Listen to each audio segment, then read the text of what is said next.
few brave souls come up and share on stage what they discussed. I'm going to put you on the spot again, Brenda.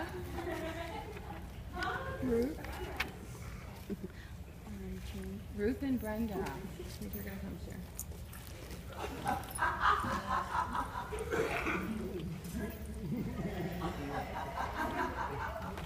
You want me to take the audience? Okay, hopefully everyone can see me okay from where I am. Good morning, everyone. Good morning to our two facilitators. Fantastic. Taking a look at the mission statement and vision statement, this is from the year 2010, and we do feel that some updating is needed. We see some different people in there. Some of the people who are there aren't there anymore. They've moved on to other parts of their lives. Technology obviously has vastly improved, and so we need to keep up with those type of advancements. What we have is good, but we just think it needs a little updating. Thank you. Remember, what I asked you to look at was, what do the videos say about bilingual education? I mean, obviously they talk about combining the two languages within the classroom and the importance of that, and we need to make sure that ASL and English are on equal footing in the classroom and there's instruction available in both languages equally. Beautiful. Who else is willing to come share? John? You know everybody.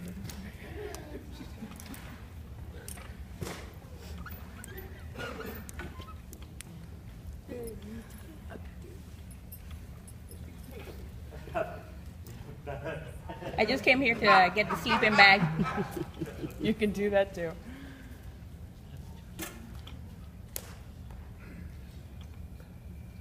I noticed that in both videos, they did make mention of ASL and English and valuing both of those languages equally. But in our group discussion, we noticed something that was very interesting. Most of the conversations that were taking place were in American Sign Language, but there were no real academic ASL discussions happening in ASL. So I think that needed to be shown as well.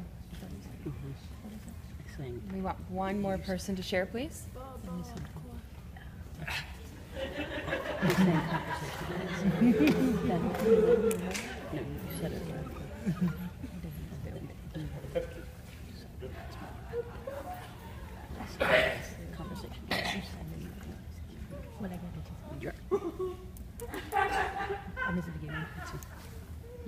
So it's possible to maybe have a little bit of stage fright, people wanting me to get up here.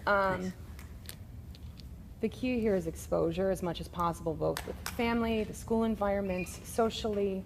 Exposure is crucial for these students so that they can develop a holistic view of this, and we can approach the entire child, the whole child. That's the best way for bilingual education. Great, thank you very much. Nice job.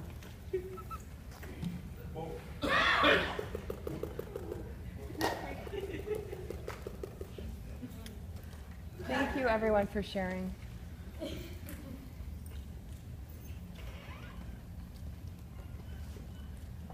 I know that the videos do need to be updated, and that we all have our opinions and perspectives about those, but if we could, for now, hold on those opinions.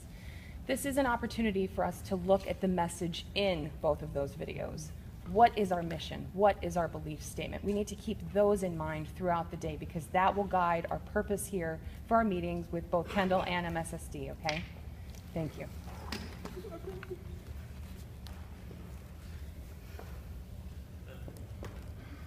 So, you may have noticed that we've talked a little about EBD, and this is our school improvement plan, which is based on data, based on what trends have occurred. Oh, okay, sure, I can move, thank you. Yeah, he was just telling me to move because they couldn't see me, but based on trends that we've seen throughout time, and what progress has occurred and what progress has not actually occurred.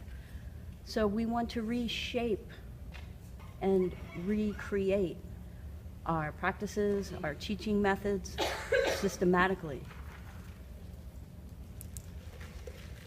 There are some foundational pieces that may be missing, but from what we've believed all this time to currently, and then for our future, we want to kind of look at what we've been doing and make some,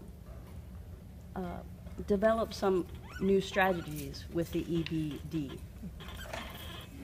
So we're looking at establishing a systematic approach with ASL English bilingual programs, and what needs to happen as far as steps, first, second, third, and fourth, and so forth.